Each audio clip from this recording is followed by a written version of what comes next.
আসসালামু আলাইকুম, সবাইকে স্বাগত জানাচ্ছি দা ভিউজে। আপনাদের সাথে আছি আমি ফারজানা হাসিন। ইরানের নৌবাহিনীর একটি হেলিকপ্টার ওমান সাগরে মার্কিন গাইডেড মিসাইল ডেস্ট্রয়ার ইউএসএস ফিটজেরাল্ডকে বাধা দিতে সতর্ক সংকেত পাঠায় এবং শেষমেশ জাহাজটিকে দক্ষিণ দিকে সরে যেতে বাধ্য করে। ইরানের সেনাবাহিনীর এক বিবৃতিতে জানানো হয়েছে, মার্কিন ডেস্ট্রয়ারটি ইরানের পর্যবেক্ষণে থাকা জলসীমার কাছাকাছি চলে এসেছিল। তাৎক্ষণিক প্রতিক্রিয়ায় ইরানের নৌবাহিনীর তৃতীয় নৌবিমান ইউনিট থেকে একটি দ্রুতগামী হেলিকপ্টার পাঠানো হয় যুক্তরাষ্ট্রের জাহাজটিকে বাধা দিতে। হেলিকপ্টারটি যুদ্ধজাহাজটির কিছুটা ওপর দিয়ে ওড়ে এবং স্পষ্ট রেডিও বার্তায় হুঁশিয়ারি দেয়, ইরানের পর্যবেক্ষণাধীন জলসীমা থেকে অবিলম্বে সরে যেতে হবে। কিন্তু পাল্টা প্রতিক্রিয়ায় ইউএসএস ফিটজেরাল্ডের ক্যাপ্টেন হুমকি দেন, হেলিকপ্টারটি যদি তাদের সীমানার কাছাকাছি থাকে তাহলে সেটিকে গুলি করে ভূপাতিত করা হবে। পরিস্থিতি উত্তপ্ত হয়ে উঠলে ইরানের সেনা বিমান প্রতিরক্ষা ইউনিট ঘোষণা দেয়, হেলিকপ্টারটি এখন ইরানের পূর্ণ আকাশ প্রতিরক্ষা চাদরের আওতায় রয়েছে। ইরানি পাইলট ফের মার্কিন জাহাজটিকে দিক পরিবর্তনের নির্দেশ দেন। অবশেষে উত্তেজনা প্রশমিত করতে ইউএসএস ফিটজেরাল্ড ওই এলাকাটি থেকে দক্ষিণ দিকে সরে যায়।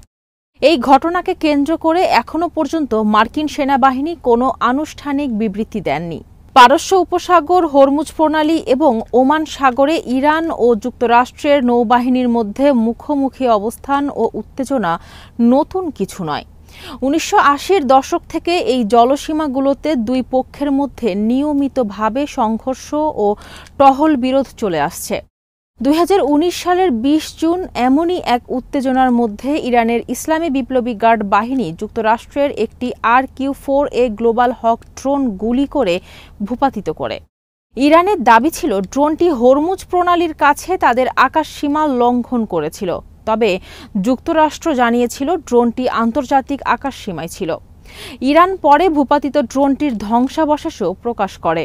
এ বিষয়ে নিউ ইয়র্ক টাইমস লিখেছিল, ভূমি থেকে আকাশে নিক্ষেপযোগ্য ক্ষেপণাস্ত্রের আঘাতে ড্রোনটি ধ্বংস হওয়ার ঘটনায় পেন্টাগনের কর্মকর্তারা হতচকিত হয়ে যান, কারণ ড্রোনটি এমন প্রযুক্তিতে তৈরি যা শত্রুর রাডার ও ক্ষেপণাস্ত্র থেকে নিজেকে রক্ষা করতে সক্ষম বলে দাবি করা হয়।